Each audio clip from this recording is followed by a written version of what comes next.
Today's program is going to focus on questions of technology. Technology has been an obvious battleground in geopolitical economic terms, and also has been central to national development ambitions around the world. American leadership in key hardware and software domains has shaped the global technology landscape for many decades. But what was an unquestioned dominance has been challenged by the rise of China and also the emergence of other sovereign national initiatives to build so-called US-proof technology systems. To explore the current state of play and also talk about what may be in store, I'm pleased to be joined by John Pang. John is a senior fellow at the Belt and Road Initiative Caucus for Asia Pacific and a former Malaysian government official who's been involved at the coalface of technology policy for a number of decades. Welcome to the show, John. Thank you. Thank you, Warwick. Very glad to be here. It's great to see you again. Let's dive in. Perhaps we can start with the big picture and take a look at the contours of technology over the past few decades to set the scene. The US has been, as I mentioned, a globally dominant player, and this has been described in a recent book called Underground Empire by a couple of American academics. In their work, they talk about the US control over key technologies, IP licensing, the network of data pipes and operating systems, and of course, shaping technology standards. And yet, despite the benefits that many have experienced as a result of these technologies, there has always been a reservoir of concern that these technologies undermine or put at risk national sovereignty, and more recently raise concerns about national sovereignty. So, John, could you paint a bit of a picture for us, particularly drawing on the experiences and perspectives that you've had in the technology environment working in a place like Malaysia? Thank you, Warwick. It's interesting that you start with, and very appropriate, you start with the question of technology sovereignty. But I first need to say that the framing it in this, the issue of technology sovereignty has only come to the fore in the context of this US effort at containing Chinese technology. It's of course an issue there, but the way in which this issue comes home now, the way in which it has become an issue is in the context of efforts to restrict, for example, the movement of certain semiconductors, the purchase of certain semiconductors, right? Namely AI, NVIDIA's GPUs, and efforts at discouraging or pressure not to adopt certain Chinese technologies, such as 5G from Huawei, right? And now it seems also Chinese AI models, even if they happen to be open source models, such as DeepSeek. I think that the second way in which the technology sovereignty issue comes up is this. I think we had an early period, the 90s and 2000s, when this technology first came up, when the sovereignty issue wasn't uppermost in our minds. There was an almost naive embrace of it. So everyone, got on Facebook. People didn't worry about that. The national governments did not. And now you realize the importance of this. Look at Europe's predicament, for example. A supposed, superpower, economically, without any sovereignty over its information ecosystem, it turns out, including its media, to the extent that media is now more and more social media, they've lost control of that space. So, if it turns out that digital and information sovereignty in that sense is important, AI is at least, several orders of magnitude more critical. So I would look at the issue in these two respects.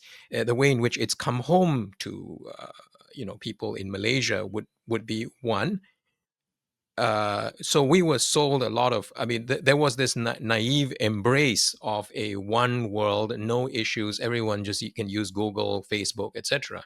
And then you realize from stark historical experience that it does matter, that these things can be used against your own interests, that your political sovereignty is at stake, that it can also be, and it has been employed as a regime change instrument, a key regime change technology. Um, well, there's that. But what happens next with AI? That's a multiplier for that power, and what's more, even opaque in many respects, right? AI isn't subject to your looking under the hood to quite the same extent. So there's that. There's that question of sovereignty, but then there's also this question of sovereignty over the technology that we use, the type of ecosystem we want to build up. The US, for example, characterizes technology in a win lose closed adversarial framework. Indeed, it looks at AI as it has a militarized, weaponized perspective on AI, right? For example, your tech restrictions on GPUs, they are like the restrictions on weapons systems. You're not supposed to resell them. We're going to track you for this and so on. What if that isn't our perspective on AI? What if our perspective on AI, as of any other technology, is our own interest, which is primarily developmental? In that sense, then, as you have the threat of diverging, bifurcating ecosystems, no one in Southeast Asia likes that. No one in any third country, and let's face it, AI is a two-party play right now. Europe is out of the game. Japan is not in it. So it's China, US, and everyone else. And what if everyone else, and ASEAN with its its studied and successful neutrality, what if we, well, turns out if we don't have a choice, that are we going to be, about this bifurcation? What do we do? So that's the particular, in broad strokes, the kind of policy dilemma we face. Look, one of the interesting examples, or I guess I'm thinking of two examples when it comes to this question of national sovereignty. One emerged in the early 2000s when the US realized that with the data centers for the SWIFT um, interbank messaging network being located in Virginia, that it was physically within their jurisdiction, and they firstly had the claimed authority and ultimately did interrogate transactions of Iran, and eventually enforced sanctions in relation to Iran by virtue of control over that particular information architecture. And of course, it's been doing that ever since. And I'm also thinking of a more micro example too. And I think this really brings home this issue of sovereignty from this macro national perspective to how it affects individuals in countries. And it goes to how Microsoft has blocked the email of the senior prosecutor at the Yep. International Criminal Court as a result of the sanctions imposed on the ICC by the Trump administration after the ICC issued warrants for the arrest of the Israeli Prime Minister and Defense Minister. Are these sorts of issues reverberating through the halls of policymaking in the global south, I guess, who are watching this, I think, with growing concern? Um, Absolutely. I think there has been a veil of assumptions, or even of pretense, that these things didn't matter. That there were institutions, independent institutions, and a level playing field for development. And one by one, these institutions have been weaponized. everything from the from Swift uh, to your Microsoft email account. Mm. So people are signed on to these things. People use WhatsApp, for example. Uh, you know, including people in who are in government, without with a level of trust that they know is undeserved. So it's not even very micro. I think the last few years have been a had forced a crushing reassessment of the degree of independence of these things. And that, of course, goes along with deeper structural, political issues, kind of the end of globalization, not just economically, but also ideologically, right? The end of the set of assumptions, liberal order, if you will. So, as you arrive at this stage where people have to rethink their sovereignty in the context of interdependence, I wish to add Southeast Asia, right, and Malaysia in particular. These are countries that have never, right, chosen to be have not chosen to be isolationist. It's not really an option for Malaysia as a trading nation from before. And prior kind of polities in the region have all depended on trade and are formed out of that trade, and the culture is a culture that it has drawn from east and west. But people have to rethink that now at a fundamental level, and rethinking it in technology is part of that.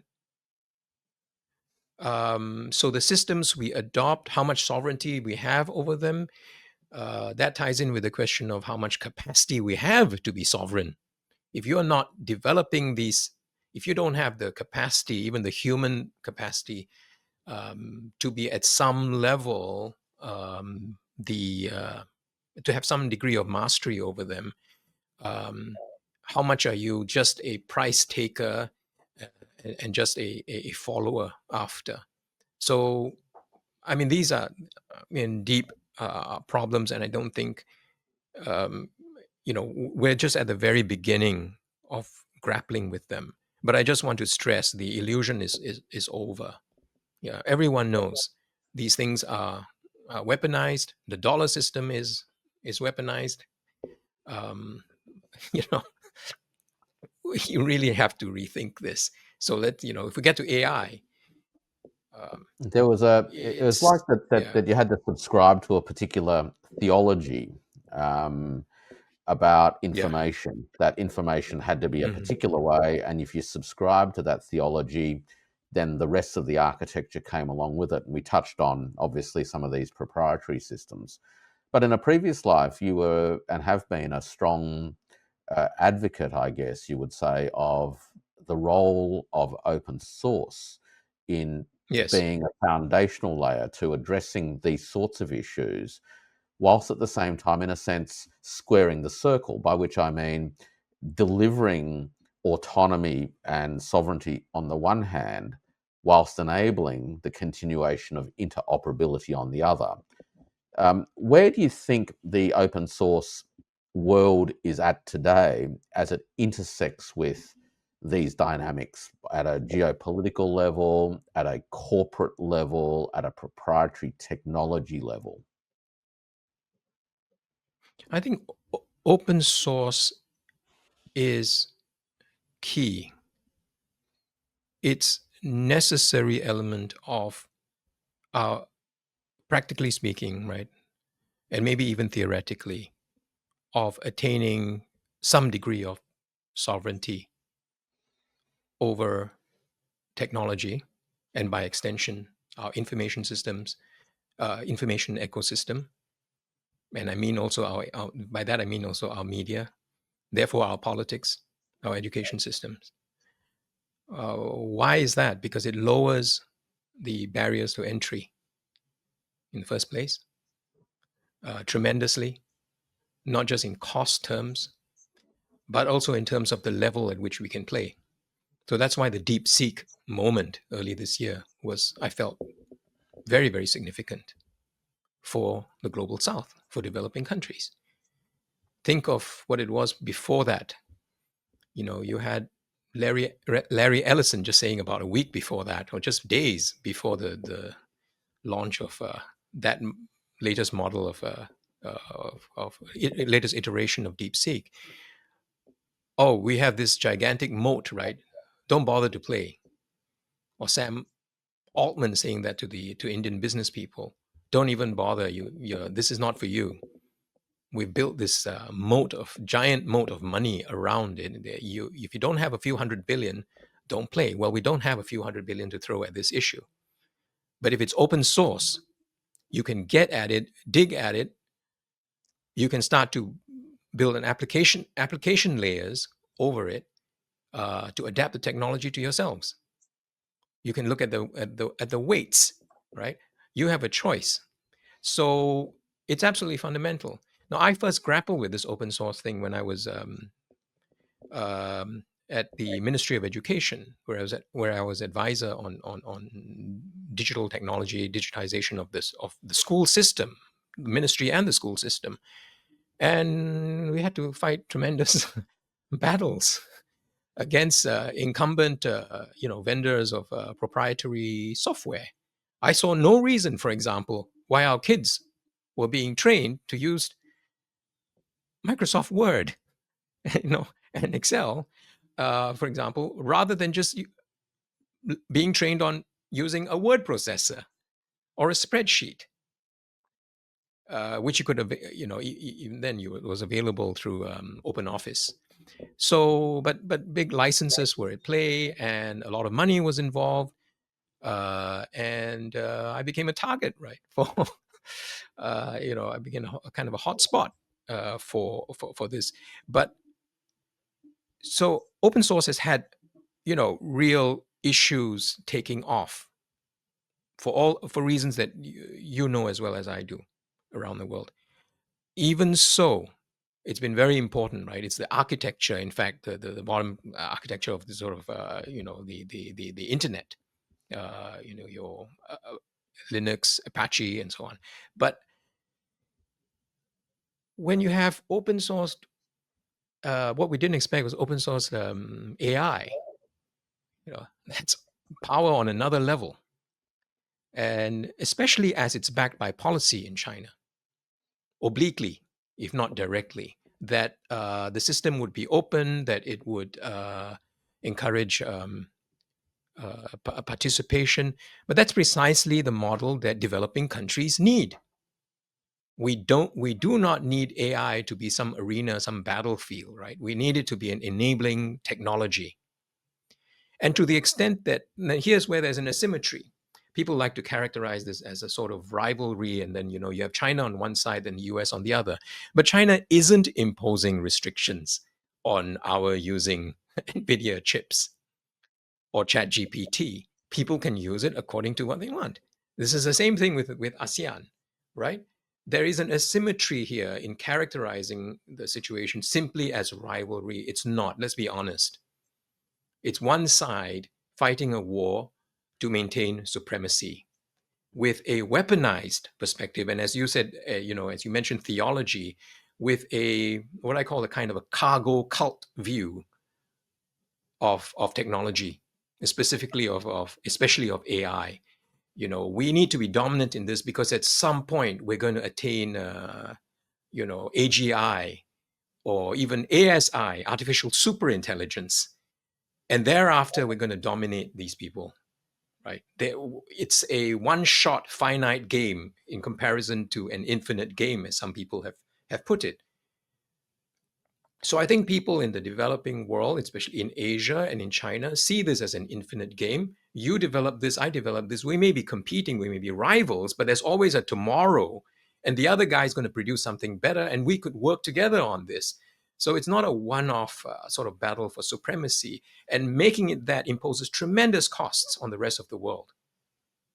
Huge costs. We can talk about the distortions even in investment in AI. For example, the level of investment in data centers, which, as it turned out, when we found out after, were premature or overblown. But now, I just want to say, right after, on the heels of Trump's visit to the Gulf countries, where he says he's signed up all these tremendous investments. Wait a second. On what model of AI development is this made? Where's demand for this stuff? If you're going to put $1 trillion into data centers, right? You have 500 billion earlier on announcement for Stargate, and then this more untold money going into this. Is it sort of in the context of some model of development, even for a developed country like the US? What is it going to enable? Into what industry is it going to go, apart from the military industry and chatbots, right, to entertain people with and to do your homework with? Sounds like You contrast that with overcapacity what with it is in American China, characteristics. I was just going to say, John, it right? sounds like overcapacity with American characteristics. It's tremendous overcapacity, but overcapacity on a kind of demand side and a consume and build side with a theological belief that it's all going to work out into something.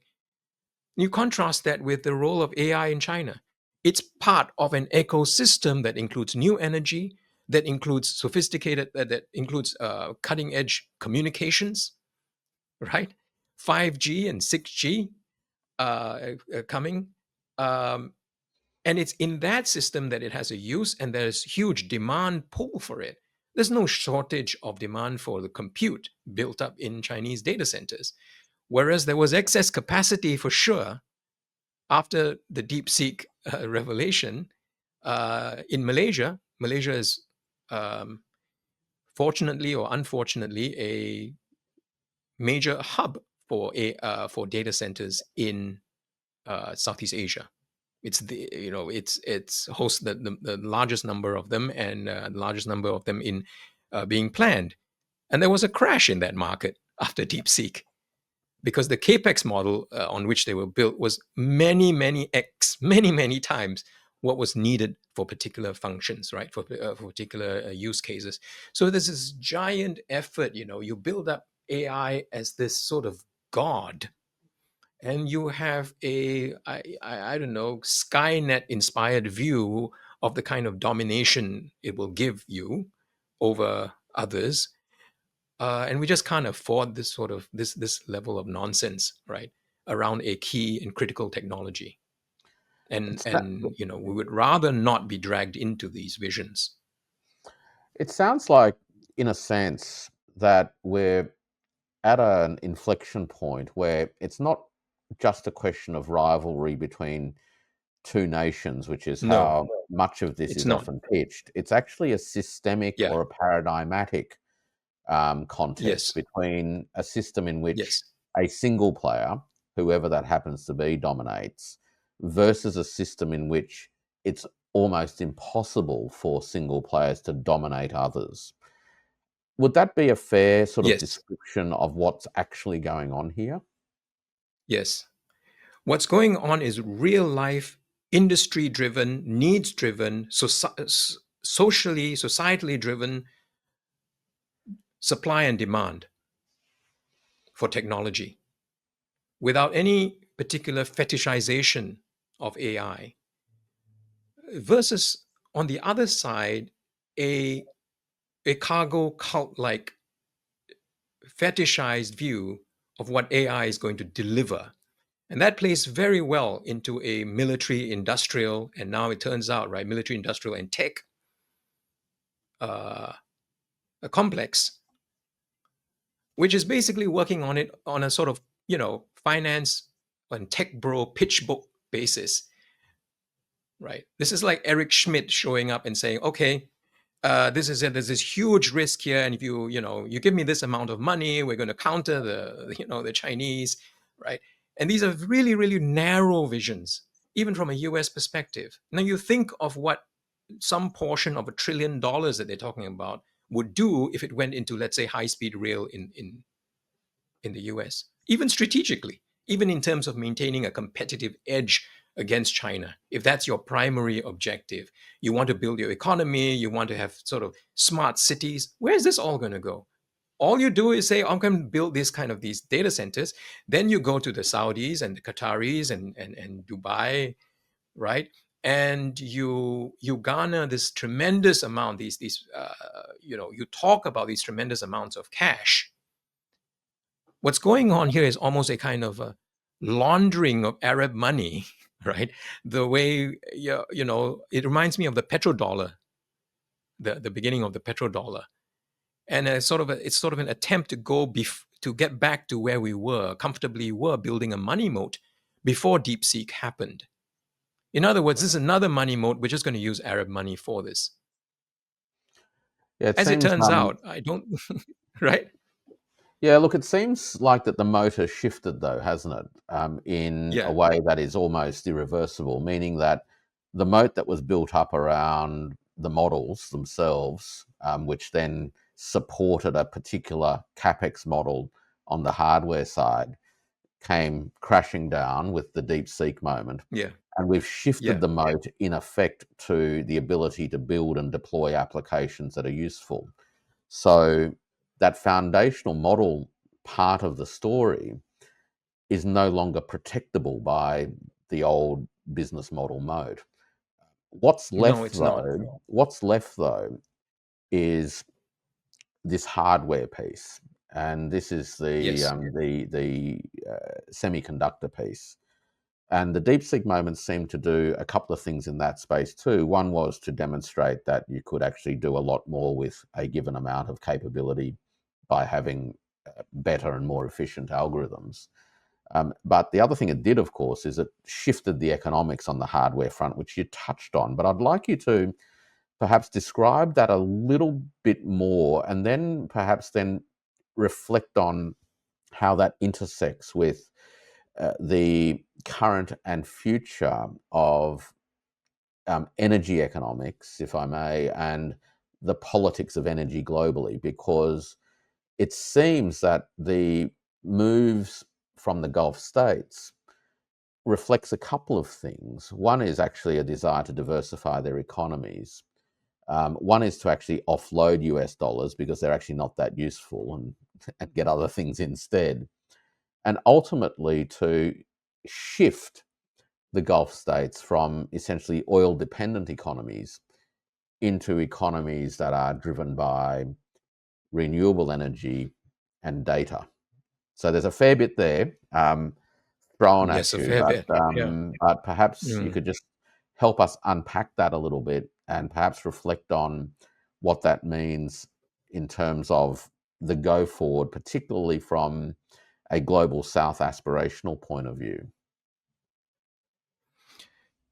This let me get back to the point about the need to think about this with a broad ecosystem capabilities approach and not just focus on one pillar, one vertical, one fetishized technology or the other, right? This sort of thinking in which the US wants to maintain dominance by basically by handicapping, by kneecapping the others, controlling the pipes, the IP, or whatever. This is the behavior of a corporation. It's as if you were running a monopoly and you wanted to prevent the other guy coming up. This is like Microsoft and Windows, right? Uh, uh, but it's not how countries work, and it's not how technology works, right? We've seen the game is much more fluid and more complex than that. As you think you monopolize certain things, the Chinese are, other developments are emerging, and they're changing the whole game through innovation. But for, let's say, that the Gulf countries and for Malaysia, just building data centers is neither here nor there. I mean, if you want to offload US dollars into just data centers, what do they do for your population? What do they do in terms of jobs? You know, Data centers are huge energy and water guzzlers, by the way. Uh, and the one thing they don't do is employ a lot of people. It's mainly security guards and janitors because the thing can be run from elsewhere. right? China has now already begun to put these a data center in space, a 2,000 plus node data center in space, where you don't have cooling issues, where you don't have issues transmitting between the nodes, etc. Right? Not a single employee there, obviously. So, what does it do to diversify your economy if you're Saudi Arabia or Malaysia? You need much more than that. So, while it's true, of course, that the energy needs will multiply. I mean, it'll be a huge sort of it draw energy on this scale. Then one needs to think about it in you know within that holistic perspective. But I think the main a key challenge, and I can talk about Malaysia, and I think to the extent that this is every someone else's issue as well, this might be useful. But how do we develop the first of all the capacities around it? How do we move upstream in this? Well, having DeepSeek is hugely enabling. Being able to work with DeepSeek would be hugely enabling, and other open source models, rather than having to buy this as a finished and a closed product, a proprietary product.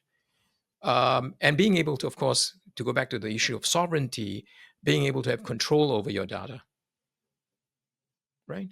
So I think it's balancing these things and then enabling you, having AI enable government services, the management of cities, having real world applications that are enabling and that have a developmental case for them, an economic case for them, rather than just these token and symbolic achievements that may just go nowhere.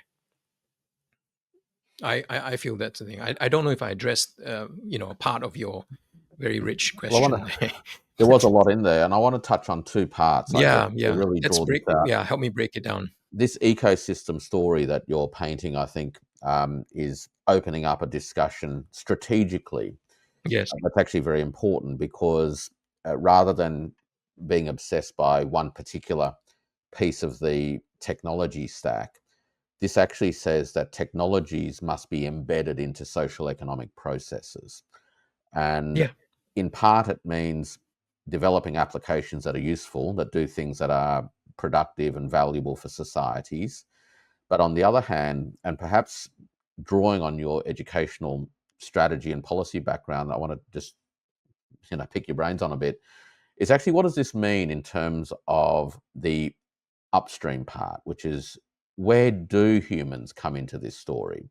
It seems, for example, based on what you're saying, that humans are actually quite essential in this, not to keep data centers clean per se, but are actually much more important in designing applications, in having the imagination and the capacity to take these tools to then make them useful. But how does a Yeah. community, how does a Yeah. developing country go from A to B to have people who actually have these knowledges, have the engineering skills, the development skills, and dare I say, the human imagination to bring these technologies to bear on the things that we care about?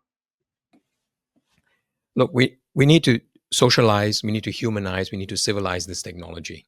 If we are not to be driven by that kind of weaponized model of AI that I was talking about, right? Not to be playing someone else's game with this. And what can you do as sort of Malaysia with limited capabilities, limited, developing country skills, although already quite sophisticated, but developing country skills and capacities in this area. You take the AI and you start working with it. For example, you train the language model in local languages which are underrepresented, for example, right? Why don't we have a model that speaks in Kadazan, you know? Uh, Not just you might say or Malaysian Malay. You want to take it in hand and not just be whatever capability you get scraping the internet. So you want that. You want your national values, certain values, respected, indeed reflected in the model. And here we're still thinking about language, just thinking about language models, which is not all there is to AI. Mm. Not even the larger economic portion of AI right now. So there's that that we need to do with it. But we have to begin by making clear decisions about where we stand relative to attempts to just weaponize the thing. That is, and I see this next stage coming out. Bear with me. I think, what Trump and company just did, and it was announced by David Sachs, actually, his AI czar, AI and crypto czar, is a revision of strategy. This deeply concerns countries such as Malaysia, right? It went from the diffusion strategy of the Biden administration, where you basically set quotas. You divided the planet into three tiers, right? Yeah. Allies, friends, neutrals, right, and enemies. And among the neutrals, which included the Middle East countries, the Gulf states, you had quotas on the number of GPUs that you could sell, right, so that you wouldn't be reselling them to China. And well, of course, Jensen Huang and David Sachs and others come in and say, look, this adoption is what drives supremacy. You need to make sure there's more adoption and you build more rather than restrict the number.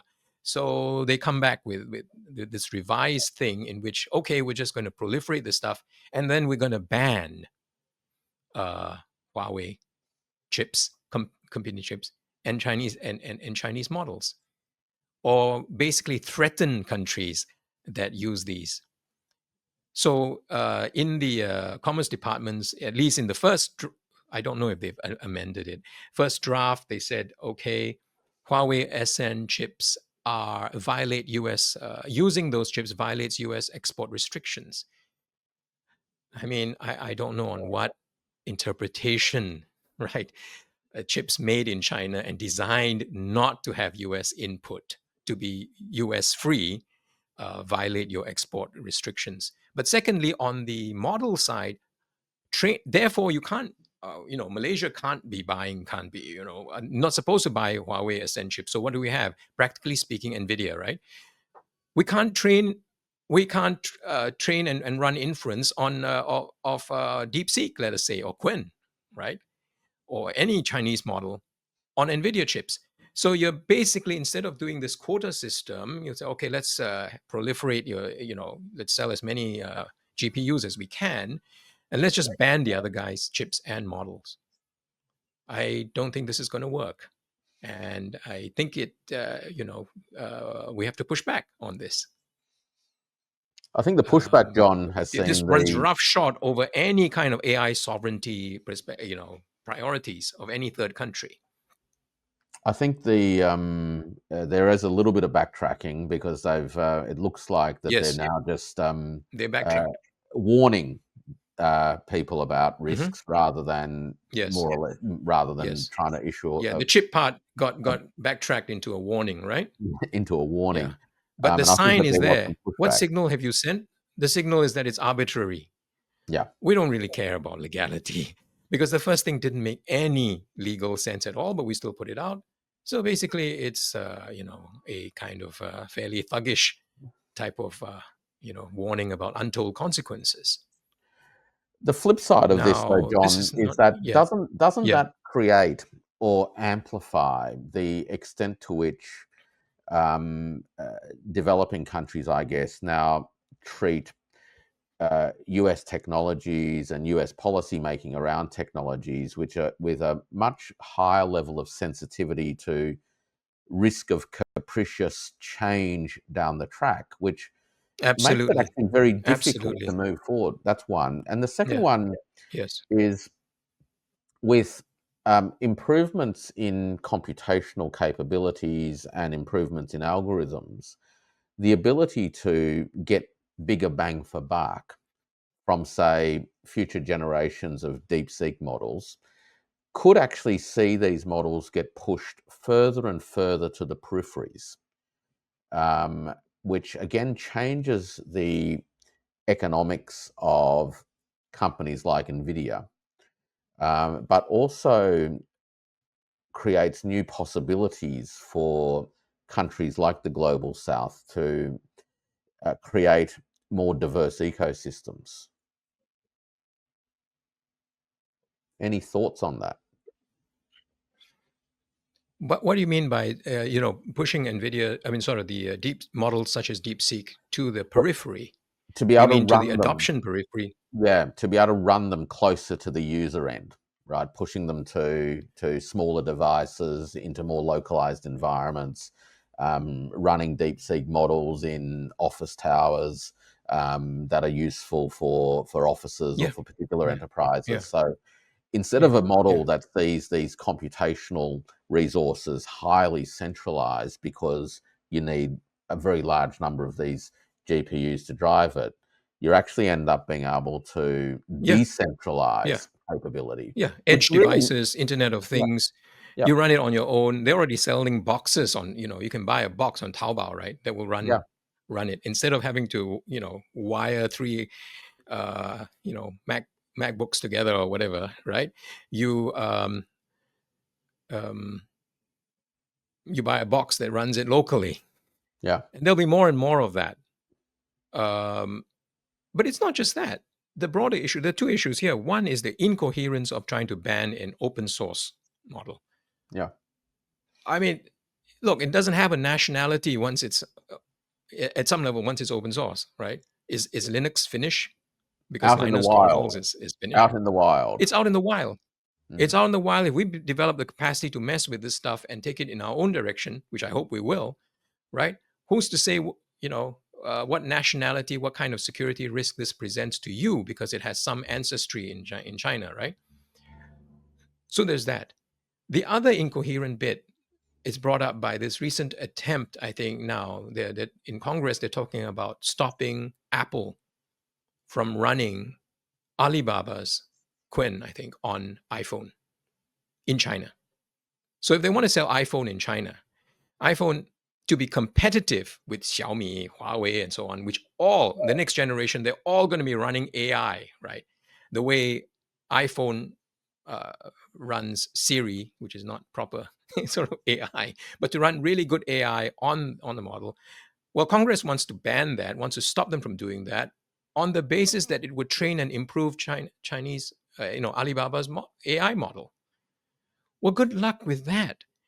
Because why don't you just ban WeChat, Alipay, Meituan, and every other app I can think of on the iPhone, every other Chinese app I can think of, because they're all AI enabled. They're all helping improve Chinese AI models.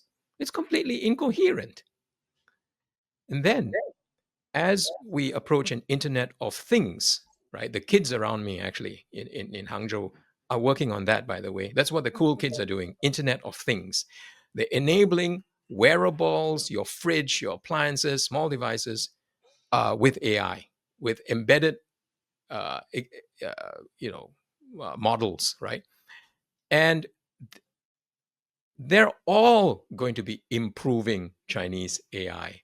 And China is the exports like something like half the manufactured goods around the world.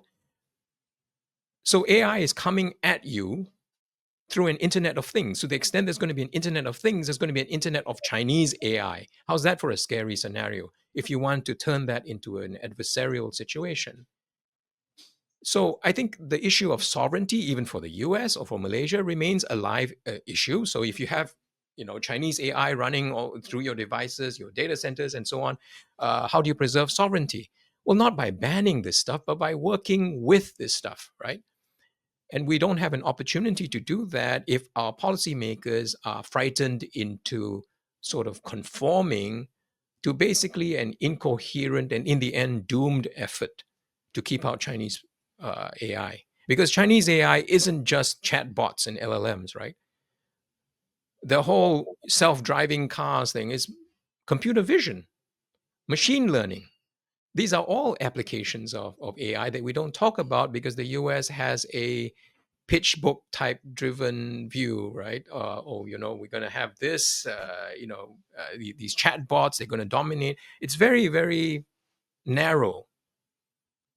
And so, whereas any country interested in development has to adopt what I think is an ecosystem approach.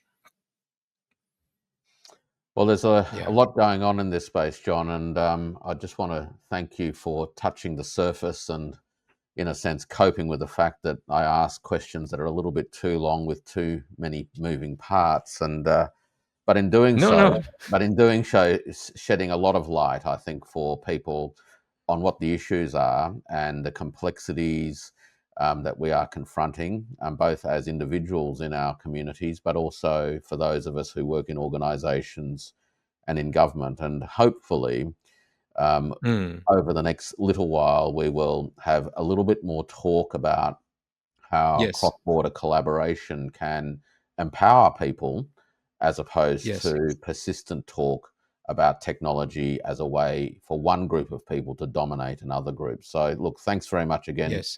I John, want to just say for a few joining words. me. Just Can the I last ask moment. you to perhaps wrap up? Yes. And what is Yes. your sort of closing pitch, if you will, and perhaps the things that we all need to be watching out for? I think a closing pitch for Malaysia, Malaysia's role and the decisions, the direction Malaysia takes in this is very important. Now, to the extent that ASEAN has become, critically important for China, right? Largest trading partner and so on. Malaysia is, the role of Malaysia grows. I think people should look at it. But the has a fairly mature semiconductor industry, right? It has this big data center presence. And we have just signed these memoranda of agreement, one of which I was responsible for with China, three of them, to collaborate on AI. And in the one I was responsible for, we talked. It was precisely this ecosystem approach, in which we match Malaysia up with what Zhejiang is doing, where I am, right in Hangzhou. The Zhejiang model of AI and digital development, which involves a whole ecosystem that includes Zhejiang University, a very, very tech agile government, the role of a big player such as Alibaba, tremendous logistics network, and this, what is probably one of China's most, we would say, most advanced, most interesting AI tech startup system with companies such as DeepSeek, Unitree, and so on. So it's that Malaysia wants to plug into that, and what Malaysia does has implications for ASEAN and for the rest of the world. Don't forget these Arab nations that signed up with China, that with the US recently, right? That appears to completely buy into this. I don't think the story is over. Next week, they're all going to be meeting. The Gulf states are going to be meeting with ASEAN and China in Kuala Lumpur. So the game isn't sewn up. And where Malaysia goes is, in my perspective, pivotal for ASEAN and for the global South uh, in uh, in the development of AI outside of China, in its interaction with the Chinese ecosystem relative to the US system. Look, if there's something to be drawn from all of that, John, it seems that at the heart of the alternative story is the imperative for diversification, Yes, so that no one is trapped by anybody. And that seems to exactly. be the loud and clear message coming out from not only your work, but the reflections that you've provided us on what's happening in other parts of the world. So once again, John, thanks very much for popping in and Thank having you. this chat. Thank you very much, Warwick. And I'm going to come and pick your Thank you. brains again in the not too distant future. No, thank you. Thank you, Warwick.